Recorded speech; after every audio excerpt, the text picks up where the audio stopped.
Pourquoi dit-on d'Érasme qu'il est le prince des humanistes?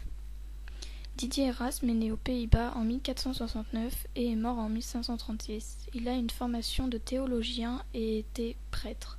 Il améliore sa formation à Paris puis auprès d'humanistes anglais. Il est très critique envers l'Église, à qui il reproche son attitude et ses comportements qui lui semblent en opposition avec les évangiles. Il est également précepteur. Il voyage dans de nombreuses villes d'Europe où il enseigne, écrit et rencontre d'autres humanistes. Il réalise une traduction du Nouveau Testament du grec au latin.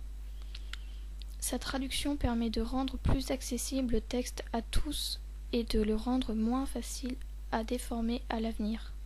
Il écrit également de nombreux livres, dont L'éloge de la folie. Durant toute sa vie, il échange de nombreuses lettres avec ses confrères humanistes. Grâce à ses voyages, il élargit ses connaissances humanistes et permet également à la pensée humaniste d'être connue. Il est en contact avec les savants de toute l'Europe par ses voyages et sa correspondance. Ces voyages lui ont permis d'enrichir et de développer sa conception humaniste du christianisme. Ses travaux lui ont permis d'être reconnu et connu par ses pairs et par des personnes plus importantes telles que Charles Quint, dont il fut le conseiller. Il considère l'homme comme un être de culture. Il vise à améliorer et rectifier l'éducation qu'il a reçue en enrichissant ses connaissances.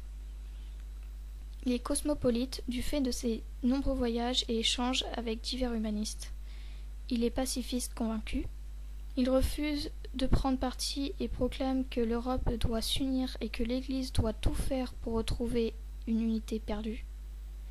Son objectif humaniste étant de sélectionner chez les anciens, comme l'Ancien Testament, les idées conciliables avec le message évangélique.